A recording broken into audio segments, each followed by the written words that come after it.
রাসূল আকরাম সাল্লাল্লাহু আলাইহি ওয়াসাল্লাম 40 বছর বয়সে উপনীত হলেন। তার উপরে কোরআন নাযিল হওয়া শুরু হয়ে গেল। কোরআন আসার পূর্বে মুহাম্মদ সাল্লাল্লাহু আলাইহি ওয়াসাল্লাম আর কোরআন আসার পরের মুহাম্মদ সাল্লাল্লাহু আলাইহি ওয়াসাল্লাম একই ব্যক্তির দুইটা সময়ের মধ্যে ফার ডিফারেন্স ছিল। মুহাম্মদ সাল্লাল্লাহু আলাইহি ওয়াসাল্লাম জন্ম থেকে নিয়ে ওহী আসার পর্যন্ত জীবনে কোনোদিন মিথ্যা বলেন নাই, কোনো অন্যায় করেন নাই, কারোর সাথে কোনো দুর্ব্যবহার করেন নাই। তিনি আল আমিন ছিলেন, আস সাদিক ছিলেন। কিন্তু কোরআন আসার আগে আর কোরআন আসার পরে তার জীবনের মধ্যে ফার ডিফারেন্স ছিল, আকাশ পাতাল পার্থক্য ছিল। ওহী আসতে শুরু করলো, ওহী আসতে শুরু করলো। ওহীর আগে মুহাম্মদ সাল্লাল্লাহু আলাইহি ওয়াসাল্লাম এবং ওহীর পরের মুহাম্মদ সাল্লাল্লাহু আলাইহি ওয়াসাল্লাম কি পার্থক্য ছিল? পার্থক্য ছিল তার ব্যক্তি জীবনে আচরণের কোনো পার্থক্য ছিল না। তার কাছে কিছু তথ্যের পার্থক্য ছিল, ইনফরমেশনের পার্থক্য ছিল। তার সামনে মানুষ খারাপ কাজ করছেন, তিনি বুঝতেছেন এটা খারাপ কাজ, নিষেধ করছেন, কিন্তু তার কাছে কোনো তথ্য ছিল না এই খারাপ কাজের চূড়ান্ত পরিণতি কি হবে। কথাটা কি বোঝা যায়? কথাটা কি বোঝা যায়? রাসূল আকরাম সাল্লাল্লাহু আলাইহি ওয়াসাল্লামের সামনে একজন অন্যায়ভাবে নিগৃহীত হচ্ছে, মার খাচ্ছে। আল্লাহ রাসূল বুঝতেছেন যে এটি ঠিক নয়, তিনি ঠেকাচ্ছেন, প্রতিরোধ করছেন, প্রতিবাদ করছেন, কিন্তু ওই ব্যক্তিটিকে বলতে পারছেন না, হে জালেম, তোমার পরিণতি কিন্তু কিয়ামতে এই হবে। কেন? তার কাছে কোনো তথ্য ছিল না। আমি কি কথা শর্টে বোঝাতে পারছি? বোঝাতে পারছি? কোরআন আসতে শুরু করলো। কোরআন আসার শুরুতে রাসূল আকরাম সাল্লাল্লাহু আলাইহি ওয়াসাল্লাম 3টি দাওয়াত দিয়েছেন। কয়টি দাওয়াত? 3টি দাওয়াত দিয়েছেন। কয়টি? 3টি। 1 নম্বর তিনি তাওহীদের দাওয়াত দিয়েছেন, আল্লাহর একত্ববাদের দাওয়াত দিয়েছেন। 2 নম্বর তিনি আখিরাতের দাওয়াত দিয়েছেন। 3 নম্বর তিনি রিসালাতের দাওয়াত দিয়েছেন। তার মানে তার নবুয়ত যে সত্য, এই নবুয়তের দাওয়াত দিয়েছেন। আল্লাহ তার সকল নবীদের জীবনকে, চরিত্রকে নিজ হাতে কন্ট্রোল করেছেন। এর কারণ ছিল এই, যেই ব্যক্তিটি আল্লাহ বিশ্বাস করে না, যেই ব্যক্তিটি কোন ধর্মে বিশ্বাস করে না, তাকে যদি আপনি কোরআন দেখান যে কোরআন ছুঁয়ে তুমি বলো কথাটা সত্য না মিথ্যা, ও কোরআনের কোনো গুরুত্ব দেবে? কোরআনের গুরুত্ব দেবে?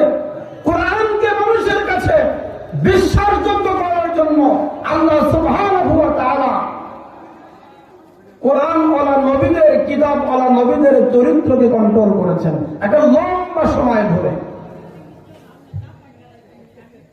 মানুষ অভিনয় করে 1 ঘন্টা, 1.5 ঘন্টা, 2 ঘন্টা করে এসে প্যাভিলিয়নে গ্রিন রুমে ফেরত গিয়ে অভিনয়ের ড্রেসগুলো খোলে আর বলে আল্লাহ বাঁচাইল।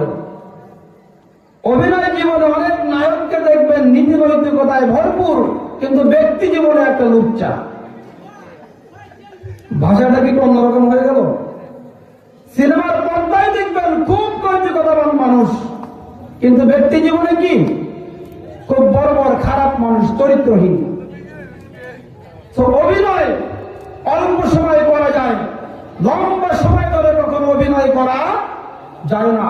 আল্লাহ সুবহানাহু ওয়া তাআলা তার প্রত্যেক নবীর জীবনকে কন্ট্রোল করেছেন, চরিত্রকে কন্ট্রোল করেছেন। আমার আপনার নবী সাইয়্যিদুল মুরসালিন মুহাম্মদুর রাসূলুল্লাহ সাল্লাল্লাহু আলাইহি ওয়াসাল্লামের জীবনীকে 40টি বছর ধরে তিনি হেফাজত করেছেন। এর একটাই কারণ ছিল, তার উপরে কোরআন নাযিল করা হবে। তিনি যখন কোরআনের দাওয়াত দিয়ে মানুষের কাছে যাবেন, মানুষ যেন এটা চিন্তা করতে না পারে মুহাম্মদ নতুন কোন ধান্দা নিয়ে এসেছে, মুহাম্মদ কিছু অর্জন করতে চায়, আমাদেরকে ভোলাতে চায়, আমাদেরকে প্রতারণা করতে চায়। সবাই বলে নাউযুবিল্লাহ। আল্লাহ রাসূল সাল্লাল্লাহু আলাইহি ওয়াসাল্লামের মধ্যে এমন কোন টেন্ডেন্সি, এমন কোন প্রবণতা কখনোই কোনোদিন ছিল না। তার চরিত্রকে কাজে কাজে লাগিয়ে সে কোনোদিন কোনো কিছু অর্জন করতে চাইবে, কাউকে প্রতারণা করবে, কাউকে তিনি ভুলভাল ভুলিয়ে কোনো কিছু অর্জন করতে চাইবে। শুধুমাত্র কোরআনকে বিশ্বাসযোগ্য করার জন্য আল্লাহ সুবহানাহু ওয়া তাআলা তার রাসূলকে সত্যবাদী বানিয়েছেন, আর সাদিক আল আমিন বানিয়েছেন। রাসূল যখন কোরআন নিয়ে কাজ শুরু করলেন, কাফেরদের বুঝে আসতো না, কিন্তু মিথ্যা বলতে পারতো না। আমার কথা কি বুঝতে পারছেন? কিন্তু মিথ্যা বলতে পারতো না। রাসূল আকরাম সাল্লাল্লাহু আলাইহি ওয়াসাল্লামের নবুয়তকে বিশ্বাস না করলে, সেই রাসূলের মুখ দিয়ে আল্লাহর কথা হচ্ছে, আল্লাহকে বিশ্বাস করা যাবে? রাসূল সাল্লাল্লাহু আলাইহি ওয়াসাল্লামের নবুয়তকে বিশ্বাস না করলে, যে রাসূলের মুখ দিয়ে আখিরাতের কথা বলা হচ্ছে, সেই রাসূলকে এই আখিরাতকে বিশ্বাস করা যাবে? করা যাবে না। এজন্য আল্লাহ রাব্বুল আলামিন তার নবীকে জন্ম থেকে 40টি বছর সমাজে পরিবারে বড় করলেন, তার দ্বারা কখনো কোনো আপত্তিজনক আচরণ, আপত্তিজনক কাজ সংগঠিত হয় না। সে রাসূল তখন বললেন, এই যে তোমরা জীবনে চলছো, তোমাদের কাছে কোনো বিচার গেলে ডান বাম লেনদেন করে বিচারটাকে উল্টিয়ে দাও, এই কাজটা তোমরা করো না। তোমাদের কাছে কি আছে? সামনে একটি জীবন আছে। তোমরা যখন ইন্তেকাল করবে, এই দুনিয়া থেকে আরেকটি দুনিয়াতে শিফটিং হবে, তোমাদের জন্য একটা বিচারের আয়োজন করা হবে, তোমাদের জন্য একটা হিসাবের ব্যবস্থা করা হবে, সেখানে তোমাকে এর প্রতিদান দেওয়া হবে। সুতরাং তোমরা এই কাজটা করো না। ওই প্রতিদান দিবসের ওই সময়টাকে বলা হয় আখিরাত। কি বলা হয়? আখিরাত। কোরআনুল কারীমকে যদি ছাঁটাই করা যায়, ভাগ করা যায়, শেষে বের করা যায়, আয়াতগুলোকে আলাদা করা যায়, তাহলে আখিরাতের কথা বলা হয়েছে। এই আয়াতের পরিমাণ হবে 10 পারার সমান। কয় পারার সমান? আল কোরআনুল কারীমের মধ্যে কয়টি সূরা? কয়টি সূরা? একটু ক্লাস করেন না। ধরেন ফাজিল কামিলের ক্লাসে গেছেন অথবা দাওরা হাদিসের ক্লাসে গেছেন, অল্প মানুষ একটু আমার সাথে কথা বলেন, একদম মন খুলে কথা বলেন। কোরআনুল কারীমের মধ্যে সূরা কয়টি? 114টি। একটু জোরে বলেন না। 114টি। 114টি সূরা, 6236টি আয়াত। আমরা ছোটবেলা থেকে শুনে এসেছি 6666টি আয়াত শুনে আসছি না?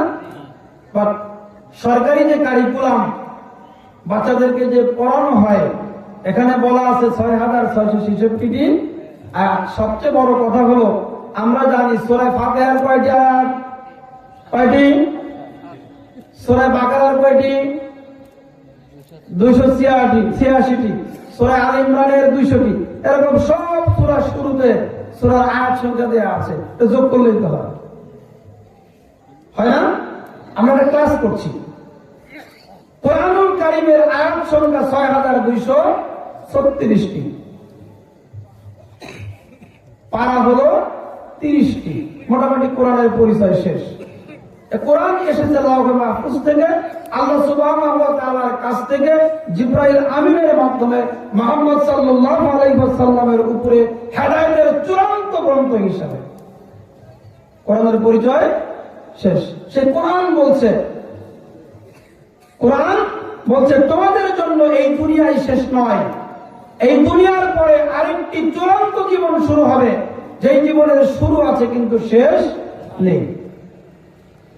আমি আপনাদের সামনে যে কথাটি বলছি এখন কিয়ামতের কথা, আমাদের এই জীবনটা শেষ জীবন নয়, এরপরে আরেকটি জীবন আছে। আপনারা এখানে যে কয়েকজন মানুষ উপস্থিত আছেন, আপনাদের কারোর মধ্যে কি এই বিষয়টা নিয়ে কোন সন্দেহ সংশয় আছে? কোন সন্দেহ আছে? মুহাম্মদ সাল্লাল্লাহু আলাইহি ওয়াসাল্লাম যে সমাজে বিশ্বস্ত ছিলেন, আল আমিন ছিলেন, আস-সাদিক ছিলেন, সেই সমাজের মানুষেরা মুহাম্মদ সাল্লাল্লাহু আলাইহি ওয়াসাল্লামের নিকট আখিরাতের কথা শুনেন, কিয়ামতের কথা শুনেন, জান্নাত আর জাহান্নামের কথা শুনেন। তারা নেগেটিভ সেন্সে একজন আরেকজনকে জিজ্ঞেস করত, শুনছো নাকি আব্দুল্লাহর বেটা মুহাম্মদ বলে আমরা এই জীবনে নাকি শেষ নয়, এই জীবনের পরে আমাদের যাকে আরেকটি জীবন আছে, সেখানে আমাদেরকে হিসাব দিতে হবে।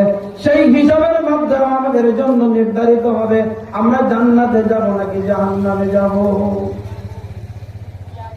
কথাটা একটু ক্রিটিসাইজ করে জিজ্ঞেস করত।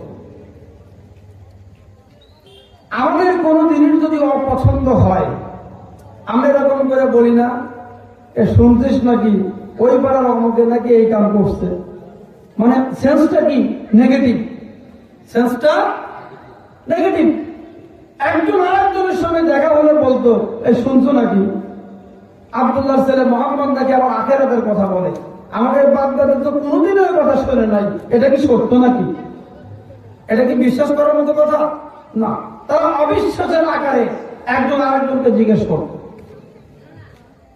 আপনারা বলেন কিয়ামত সত্য না মিথ্যা? যারা বলেন সত্য না মিথ্যা? আখিরাত সত্য না মিথ্যা? কবর সত্য না মিথ্যা? হাসর সত্য না মিথ্যা? জান্নাত সত্য না মিথ্যা? জাহান্নাম সত্য না মিথ্যা? কে বলেছেন? আল্লাহ। কে বলেছেন? আমাদের কাছে বলিয়েছেন কাকে দিয়ে? মুহাম্মদ সাল্লাল্লাহু আলাইহি ওয়াসাল্লামকে দিয়ে।